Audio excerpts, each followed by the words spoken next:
Namo tassa bhagavato arahato samma sambuddhassa. Namo tassa bhagavato arahato samma sambuddhassa. Namo tassa bhagavato arahato samma sambuddhassa. Homage to the Blessed One, the Worthy One, the fully enlightened One. Homage to the Blessed One, the Worthy One, the fully enlightened One. Homage to the Blessed One, the Worthy One, the fully enlightened One. Sadhu, sadhu, sadhu. Dear Dhamma friends, we are going to start the Sutta study class for this Saturday. I hope you all get ready with the Sutta that we have been selected for this session.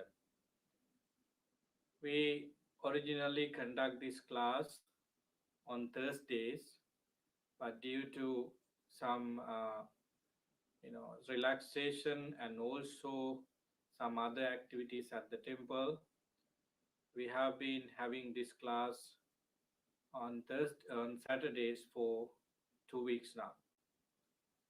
The sutta we selected for today's discussion covers a vast area of Dhamma. However, we are planning to take some of the facts of the concept we selected and understand the concept for our benefits and happiness. I know that there are some individuals who participate for this program for the first time. Therefore, let me tell you the important aims of this Sutta study class. Studying discourses is really important for someone who strives hard to gain peace and happiness. Why? Buddha's real words are recorded in discourses. When we categorize the whole teaching of the Buddha and Vinaya into 9 limbs, he clearly mentioned that Sutta is the first one. Any Dhamma facts recorded under the name of Sutta are relevant to each and everyone. It means that everyone could understand the way the Buddha explained the Dhamma in the discourses. Many discourses are uttered by the Buddha because of some practical issues. Sometimes he delivered the suttas based on his own imagination, interpretations, and willingness to explain the Dhamma for the bhikkhus, bhikkhunis, devas, lay people, and so forth. So if you come to understand the Buddha's teaching purely, without any confusion, you may start reading discourses and you may be able to get a very clear, lucid knowledge about the teachings of the Buddha. And also you will have a clear understanding about yourself on the basis of the Buddha's teaching. This is why we take suttas for our discussion and try our best to analyze them as suitable as to our practical experiences. In addition, each sutta explains the Dhamma very well.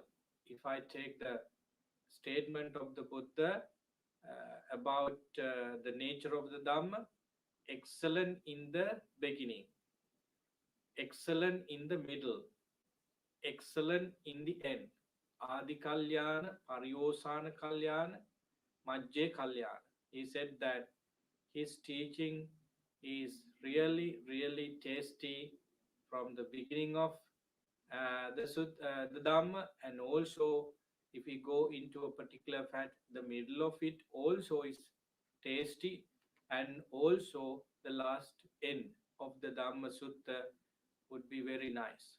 You can see that when you take a particular discourse from the Tripitaka and read it. They have very, very program style of explanation of the Dhamma. Therefore, reading suttas and analyzing them with the help of somebody or individually alone could be beneficial. So this is why we discuss the suttas in details. So now we would like to go into the sutta discussion with the selected discourse for today. As I email our sutta study friends, the sutta we discuss is Paticcasamuppada Vibhanga Sutta, or analysis of dependent co-origination. Now you have a sense of understanding about the topic we touch today.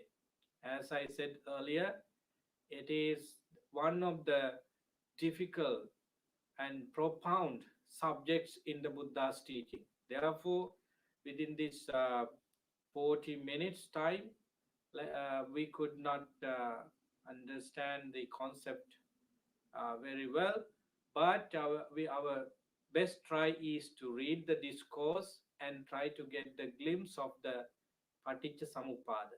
I know that many of us have touched this topic most often in discussion in sermon, but you know what? We could not understand it fully. If I remind you the statement of Venerable Venerable Ananda, and also the Buddha's reply to Venerable Ananda, you may realize how deep this Dhamma is. Once Venerable Ananda, the one who knew many of the Dhamma Buddha explained, said that I feel, Venerable Sir, that the Paticcasamuppada, as you explained, is very clear to me. Then Buddha interrupted Venerable Ananda and said that, don't say Ananda like that. Don't say Ananda like that. The Paticcasamuppada and the other teaching attached to it are deep, not appear to be deep, it is deep. It is profound, difficult to say. Many human beings, many living beings are being unable to see and realize this deep Dhamma, uh, go from this life to another and cycle in this samsara with suffering, not knowing this reality. So Buddha clearly mentioned that the Paticcasamuppada, the spirit of the Buddha's teaching, is deep and mostly profound, which is not easy to understand just by reading a discourse. I'm not discouraging you saying this, but encouraging you to read more and think about more about the topic we are going to discuss today. Let me start the discourse directly, then you will get what this discourse especially express. The name of the sutta again, Paticcasamuppada Vibhanga. The very name, very title of the discourse explain that Paticcasamuppada Vibhanga. It is an analysis of Paticcasamuppada.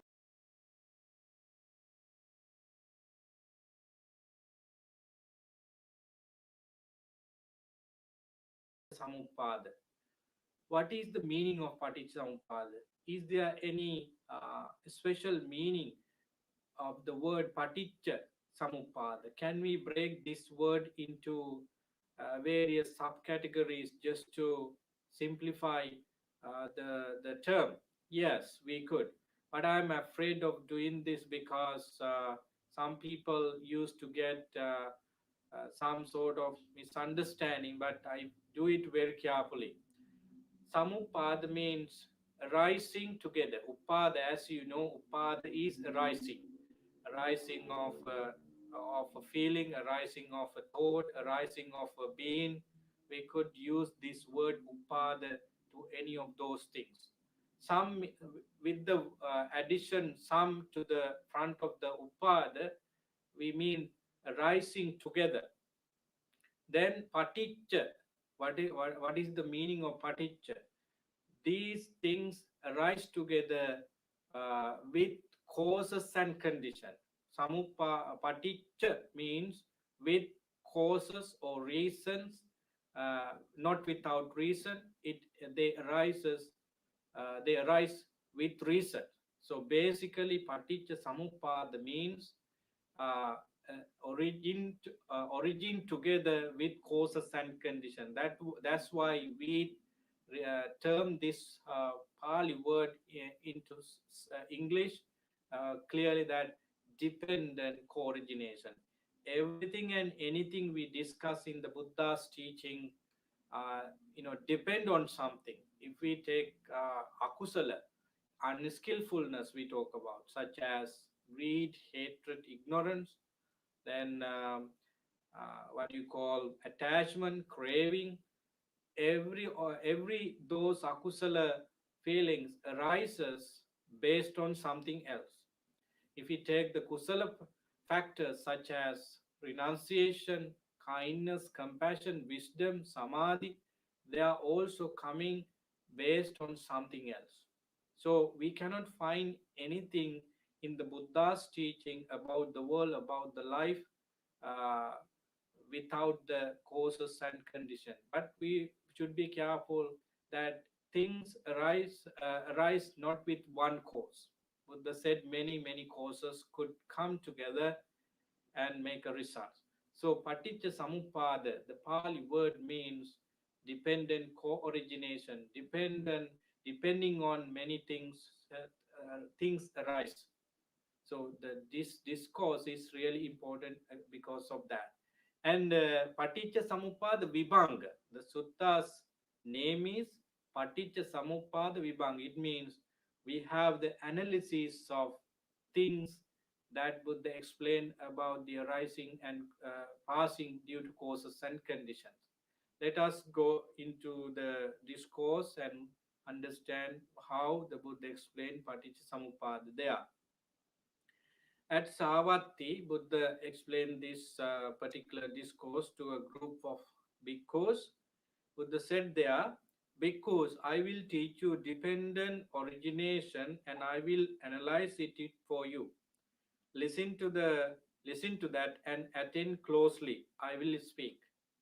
I was telling the other day that the Buddha started a special sermon with uh, taking attention from the audience, whether they are monks or nuns or lay people.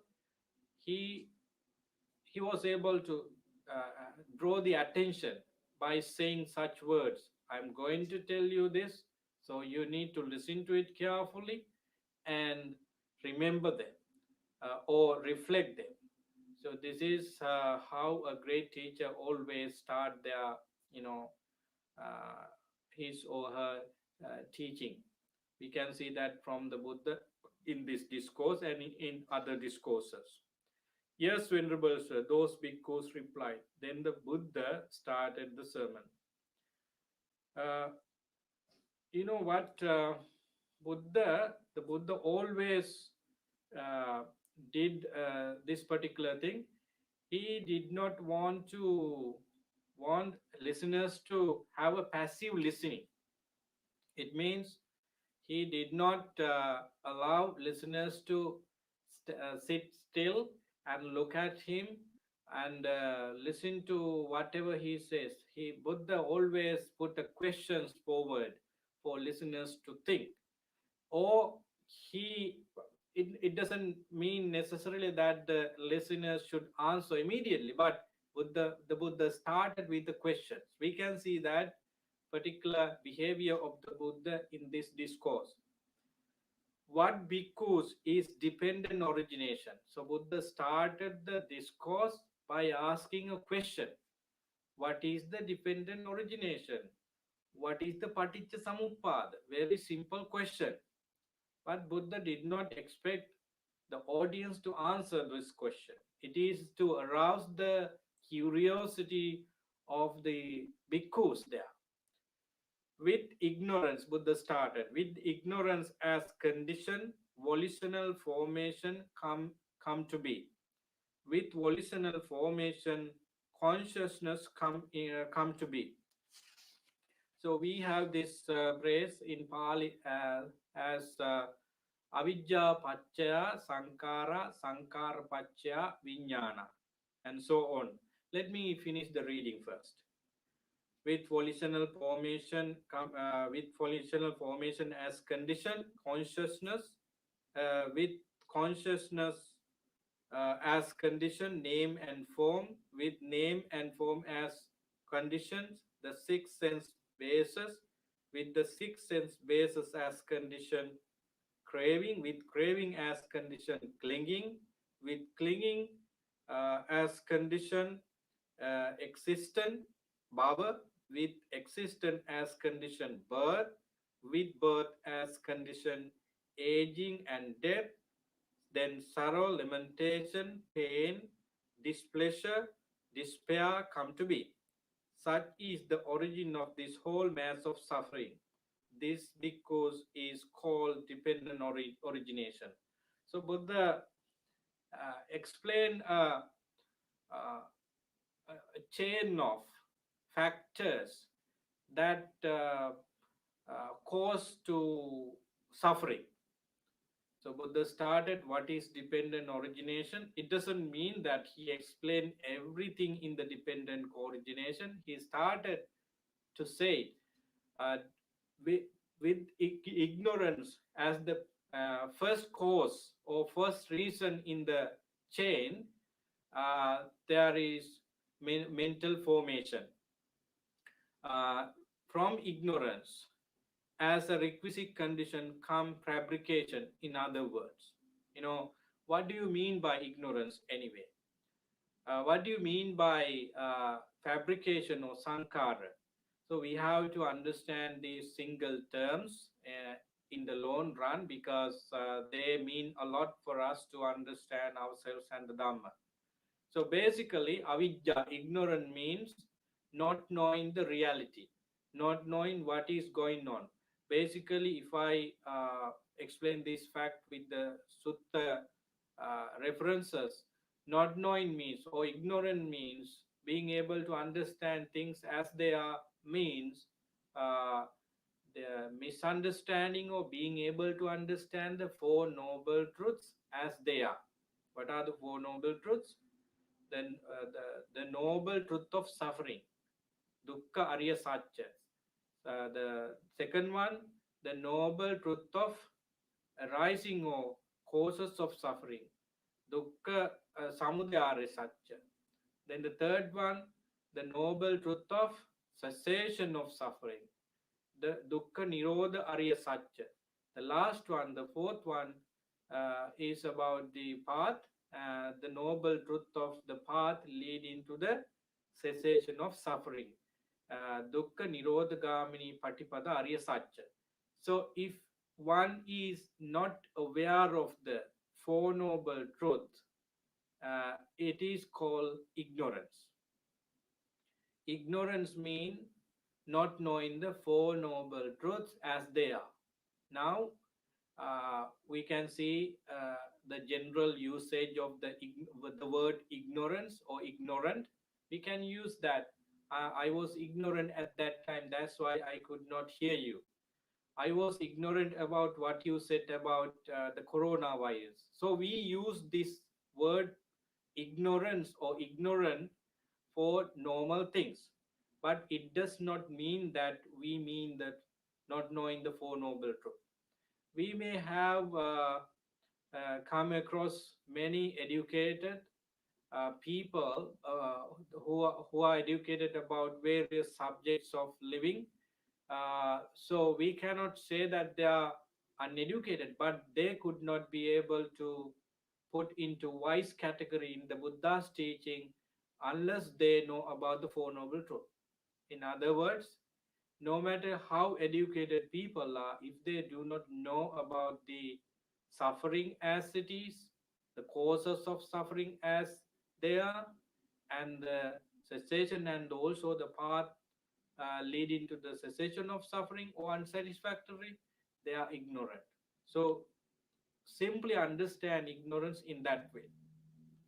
So when ignorance become a condition, what we have after is sankhara.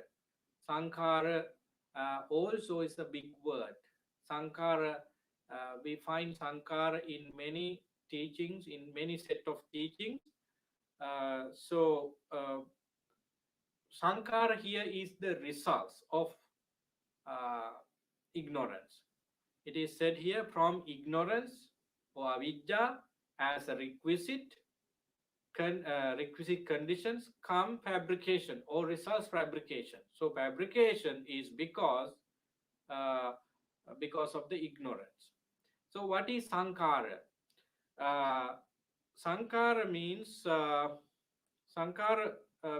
three type of mental, verbal, and uh, physical fabrication. Bodily fabrication, kaya sankhara, and sometimes we have kaika sankhara, so we can see the difference of them. Basically, bodily fabrication, and vachi sankhara, verbal fabrication, and mano sankhara or chitta sankhara, mental fabrication. We can have these three in the umbrella term sankhara, or fabrication or mental formation. So when ignorance predominantly active in our mind, we have verbal fabrication, mental fabrication, as well as bodily fabrication, and they are all geared by ignorance. When there is no ignorance, we have sankhara, three type of sankhara, but they are wholesome. So we can talk that later, but for just a quick understanding, I'm saying that when ignorance become the predominant quality of our mind, everything else in the order become unwholesome. So keep that in mind.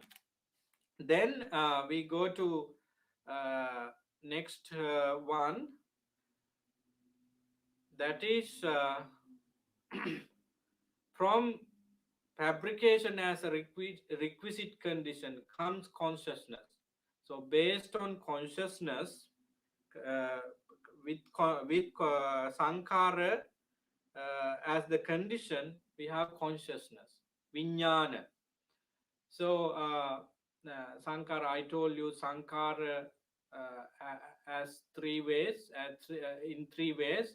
Now, based on whatever these sankharas, with ignorance, we create consciousness. This consciousness also is misunderstood very much because the concept is not easy to understand. Therefore, from the Buddha's time up to date, there have been many educated people and uneducated people think that Vinyan is something permanent, which some Vinyan is something going from this life to the other, and Vinyan is something solid, and it is the soul. So there are such views have been circulating among people about Vijnana, because it is one of the difficult and most hidden factors of the Buddha's teaching. But it is it could be understood in a simple way, as the Buddha said.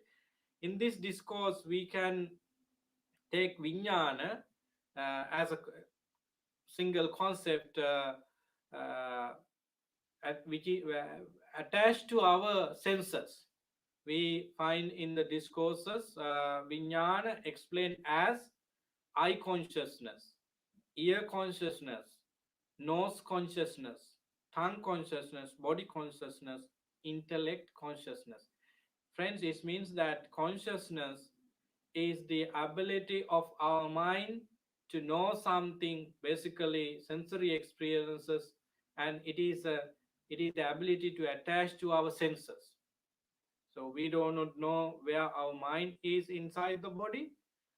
It could be mostly attached to the brain or the heart, or maybe everywhere in the body. It is not a problem for us, but we have the part of our mind working always with the six senses.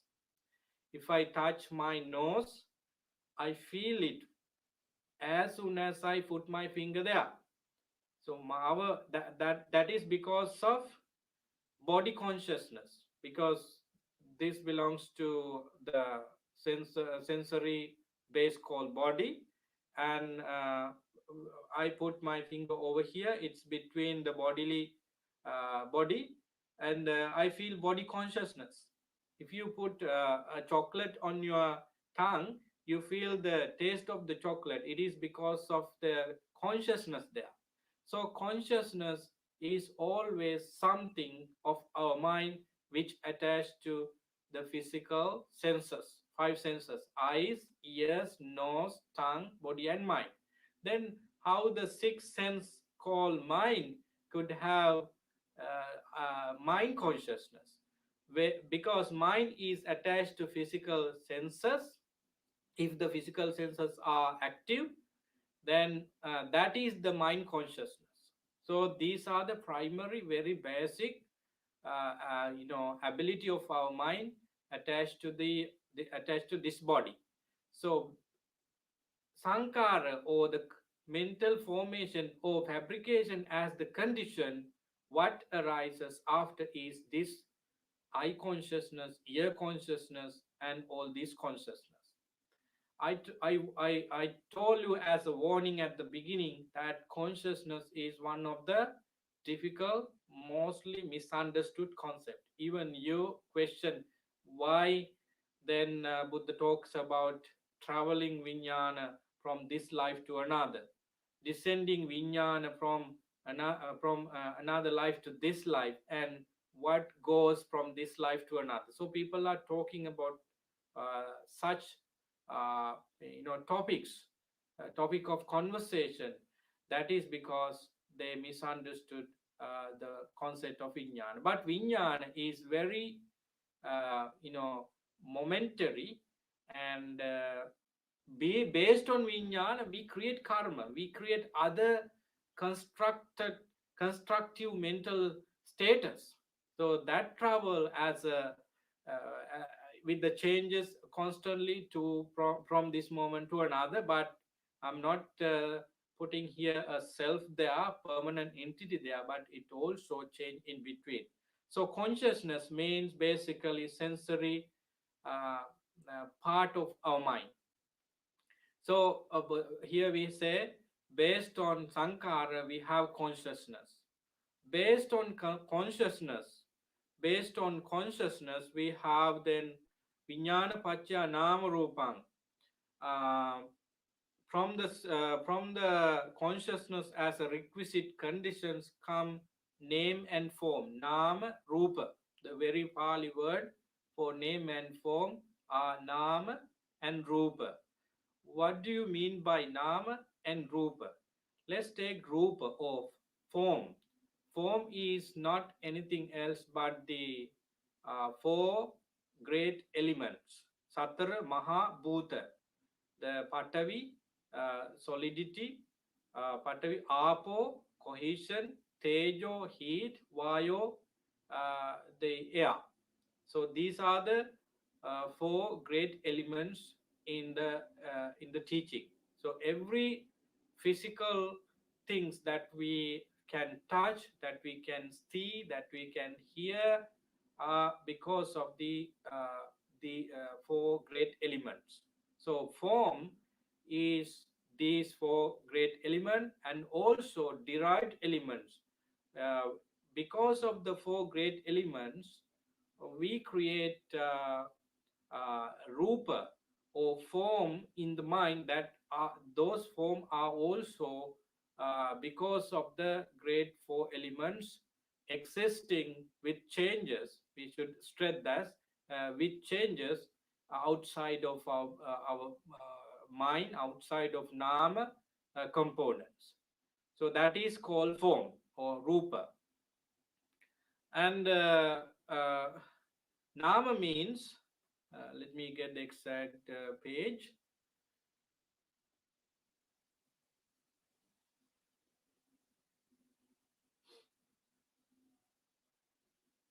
Nama means five components of our mind, five pillars of our mind. Basically, people used to explain nama with this word nama, the four aggregates of five aggregates of clinging, such as Vedana, feeling, Sanya, perception, and Sankhara, mental formation, and consciousness. But it is not the Nama. They are of course Nama, but when we define the term Nama, we used to take another set, starting feeling, Vedana, perception, Sanya, intention, Manasikara, Chetana, sorry, attention, Manasikara, and contact, Passa.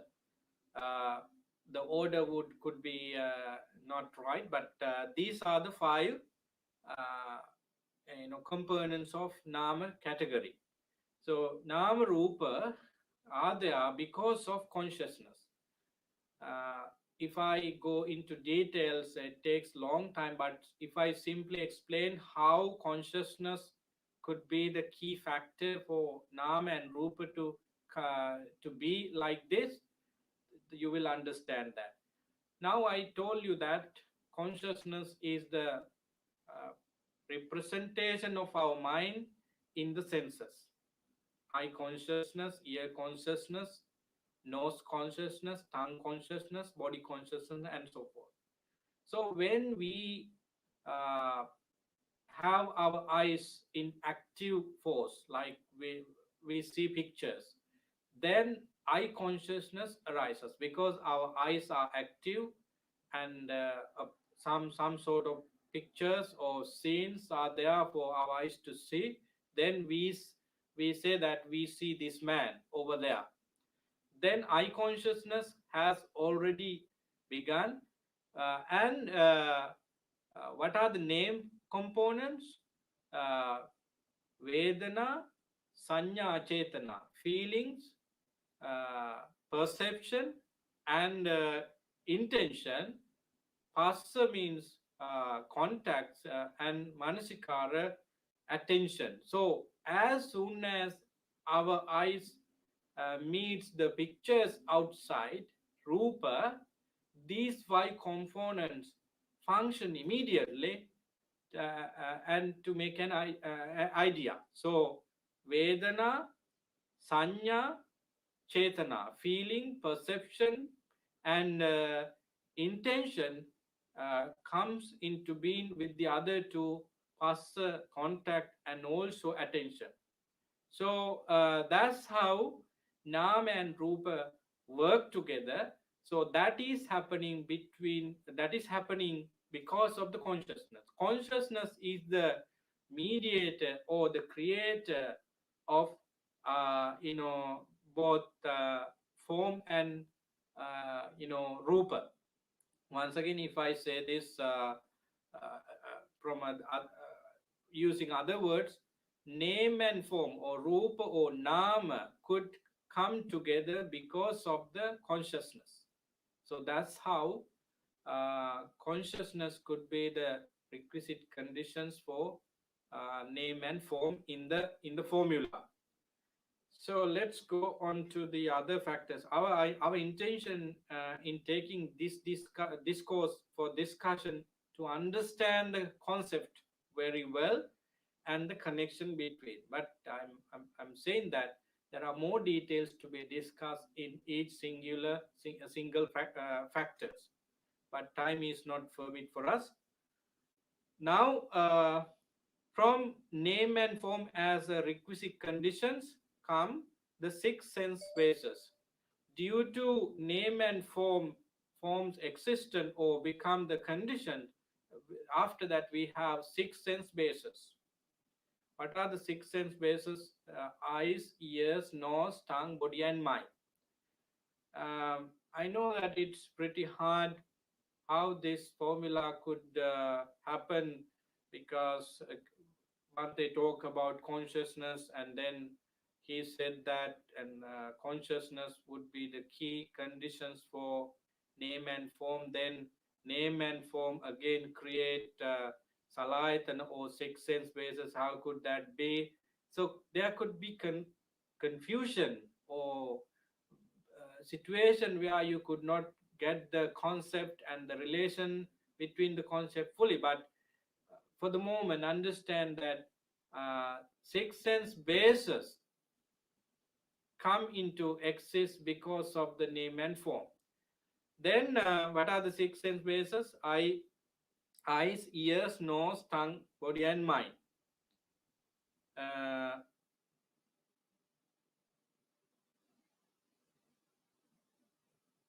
then we have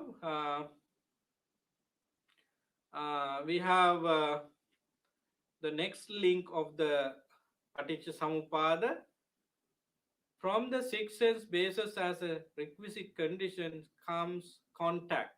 So now it is pretty easy to understand that sensory contact is because of the senses. Unless you cannot see from your eyes, there is no pictures of any sort of images coming in. So contact or sensory impingement is because of the senses. Then we again, contact could be explained in six ways, as many discourses says. Phenomena contacting the eye, phenomena contacting the ear, phenomena contacting the nose, such as likewise we have six type of contact. So now based on contact we have feelings, Vedana. So Vedana or feelings, mental and physical, both come into exist because of sensory experience. So if I touch my hands over here, I feel it. So I feel it because I touch it. So touching is contact. Touching creates contact. Then if my touching is so smooth and I feel pleasant feeling. If my touch is so hard like this, I feel pain.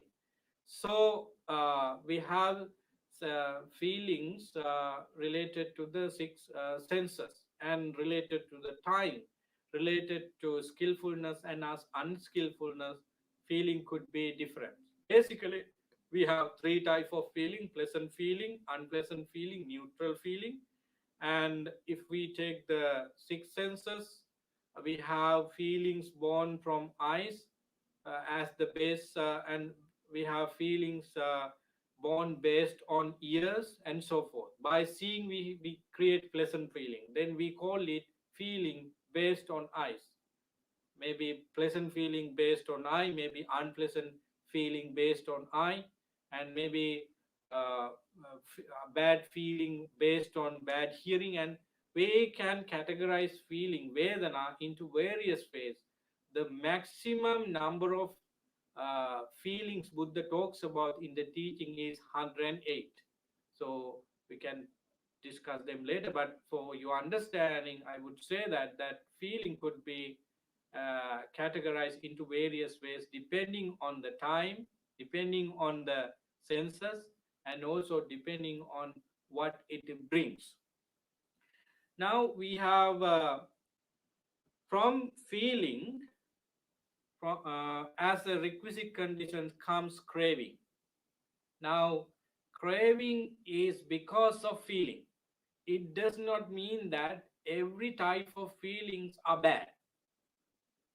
For the moment, you may understand that if the feeling produces craving, all kind of feeling could be bad. No, we can because if there are feeling that do not subject to create any attachment, those feeling could be wholesome. Suppose you meditate well and let go of five hindrances. It means you are in Samadhi, in the first jhana. You have a very nice, soothing feelings in your body and mind. That feeling never creates craving.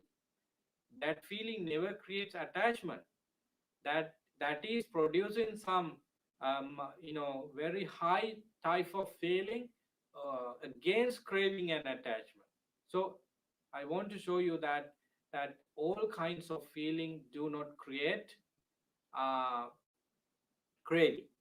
But at this moment, we have to understand that ignorance exists on the top level. as the first cause in this formula so far. Ig- The chain of or the links of suffering start from the ignorance, avijja. When avijja become the first cause of the chain, we can expect that all fabrications, consciousness, name and form, then six sense bases and their contact, now feeling, and then not necessarily to discuss about the craving and so forth. Feeling basically could be, geared by ignorance. So that feeling geared by ignorance create craving. So that's how we should understand. So from feeling as a requisite conditions comes craving. So here we have six type of craving. Usually we basically discuss craving in three ways, like uh, craving for sensory stimulus or sensual pleasures, and then the craving for existence, bhavatanha. First one is kama tanha, craving for sensual stimulus or sensual pleasures. Second one, bhavatanha, craving for existing or desire for existence.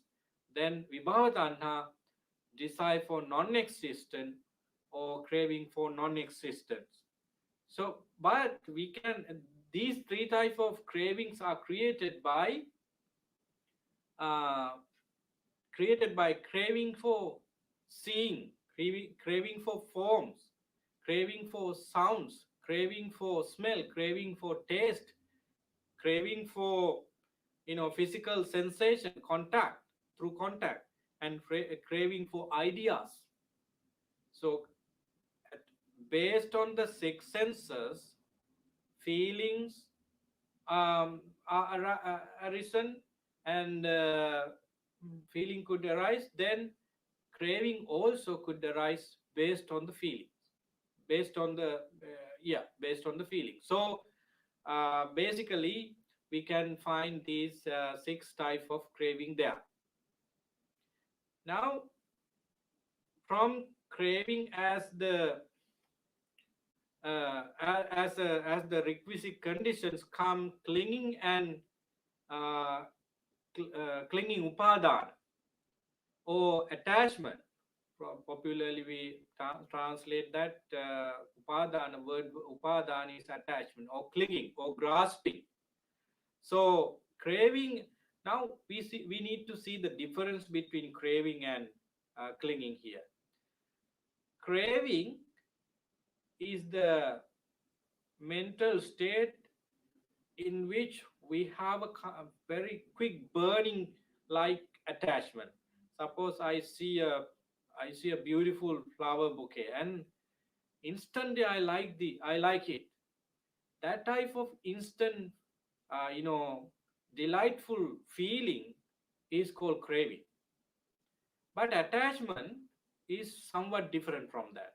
Suppose you see many flowers and many bouquet of flowers in the market, so you don't attach.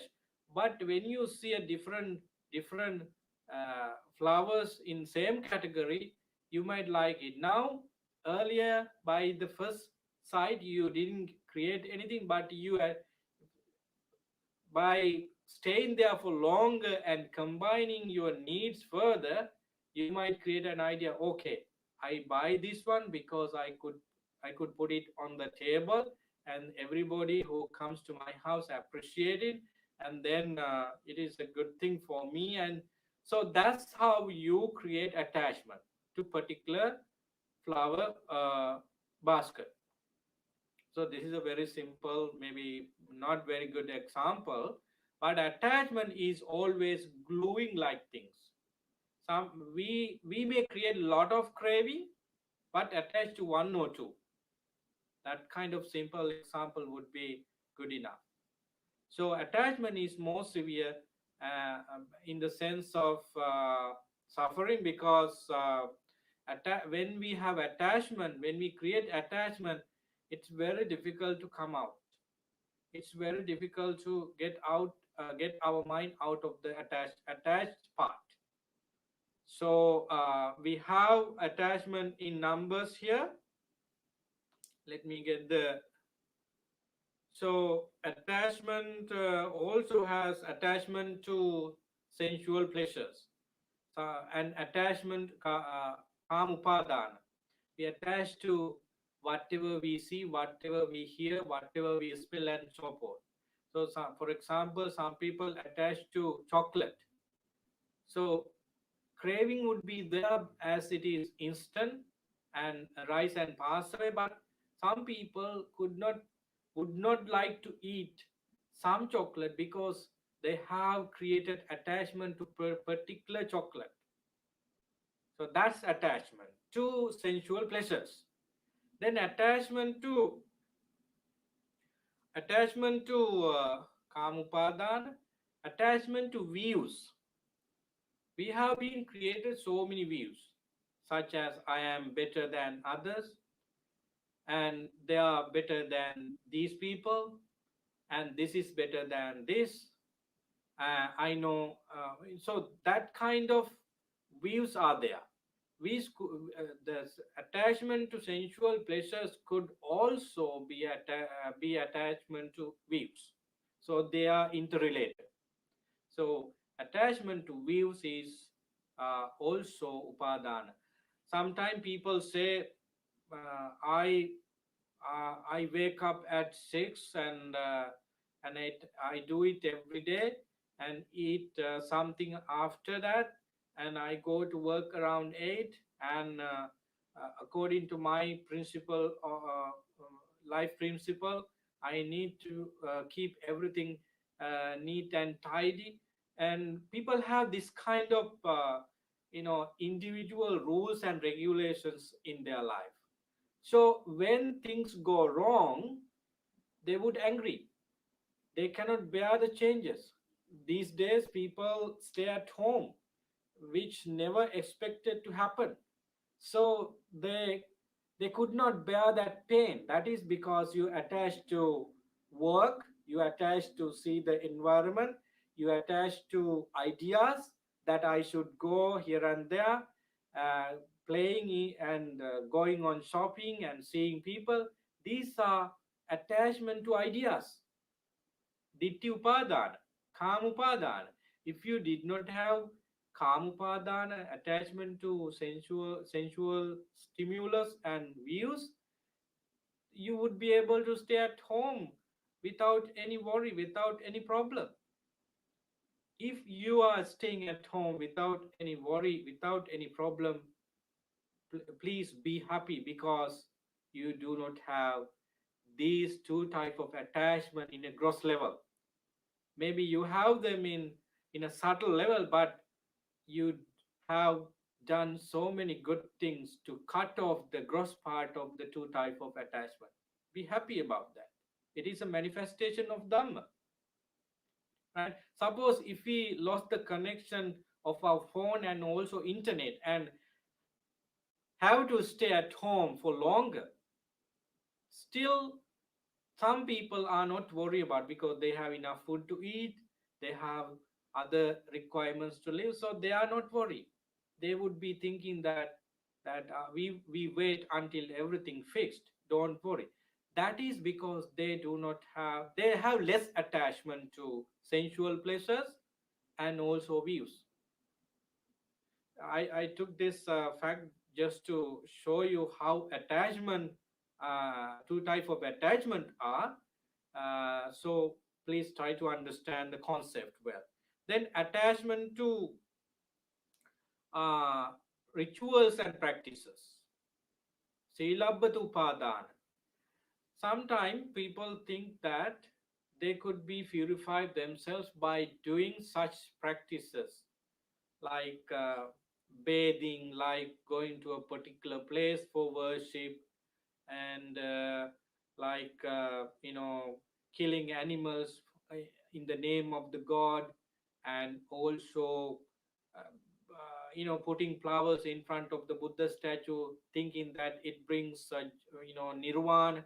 Of course, we have also put flowers You can see that behind me on the altar.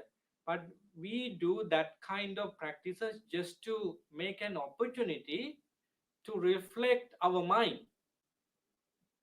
But just by offering flowers, we know that we could not go into nirvana based on the act we do, but it is providing us an opportunity to practice sila, sati, mindfulness, and by reflecting the qualities of the Buddha, we may be able to overcome hindrances. So the meaning behind putting flowers in front of the Buddha or in front of the God would be taking some time to cleanse our mind from impure thoughts. Otherwise, just that very fact, very act could not cleanse our mind. But some people do that. Some people worship the statue thinking that this is the God, and we say all the problems and things for the statue. But it does not happen. These are wrong practices and rituals, and attachment to wrong practices and rituals. Suppose you could not these days you could not come to temple. Does that mean that you are devoid of the Dhamma? You are devoid of practices? No. Suppose you could not come to temple for years and years because of this virus and second wave, third wave of corona and so forth. I do not wish. But if that happened, you should not worry, because the Dhamma Buddha explained is something inside and mental, and it could be practiced alone. We do not want a physical place and just to get enlightened. Of course, we need to keep this place as a means to get the idea of the Dhamma into your understanding. And monks should stay here and you should support them. It is another fact. But so it is a scenario that I am taking. Even if you do not have such places, you would be able to practice the Dhamma. So attachment to rite and ritual should be understood very well. Otherwise, the good practices like Buddha Puja and alms giving could be wrong practices and rituals for people who do not understand the concept well. At the time of the Buddha, some mendicants went to the river early in the morning and washed themselves, thinking that they could purify themselves, which is the wrong practices and rituals. They had attached to it. They have clingings for that. If they did not do that for some reason, they would be in suffering, because they feel that they didn't practice their Dhamma, right? So attachment to rituals is subtle, like the other two attachment we explained. So the last one, attachment to upadana, to oneself, self, attavad upadana, which is very deep, but basically we have attached to us, and it could be tested when something fall down immediately, and you'll be upset. Suppose somebody throw you a rubber snake, so you will be screaming. Suppose a bug or a mosquito appear in front of you, you will scream. So that is because of attavad upadana. It is so subtle. So we never mean to go into details of each factor today, but it happens because things go like that. We need to understand the individual factor. Let me finish this. From clinging, as the requisite condition comes becoming. So clinging or upadana or attachment cause existence or becoming. Kama bhava, rupa bhava, arupa bhava. There are three types of existence. So becoming means existing some sort of craving or attachment into a certain period. Actually, it is a manifestation of attachment in a given period of time. So becoming is not anything else but existing of the attachment. We talk about four types of attachment, and their existence is called bhava in this formula. Now we have, from becoming as a requisite condition comes birth. Birth means a rising of being, a rising of other things as well. So the jati, or the birth, is not coming alone without any reason. It comes with reason, and the very reason is existent bhava. From birth as a requisite conditions comes aging, sickness, death, sorrow, lamentation, pain, distress, or despair. In Pali, we have a very nice word which I do not want to repeat. Um, so, due to birth, we have all kinds of suffering or unsatisfactory state of our life, starting from aging. Unless we are born to this world, there is no one to age, no one to experience aging.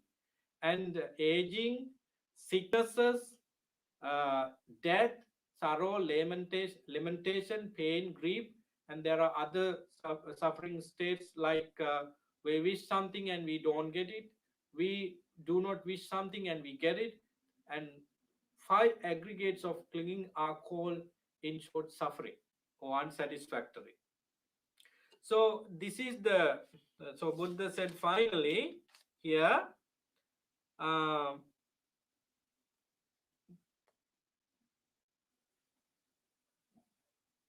Such is the origin of this whole mass of suffering.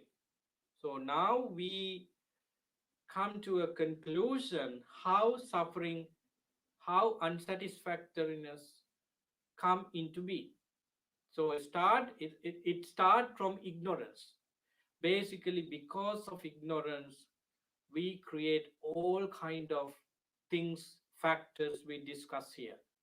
Because of ignorance, there is sankhara or formation, and that sankhara could not be wholesome, because ignorance is the first cause. Then consciousness could be bad, and then name and form, then six senses, and then contact, feelings, craving, attachment, then existence, then birth, and then because of the birth, all kinds of sufferings arise.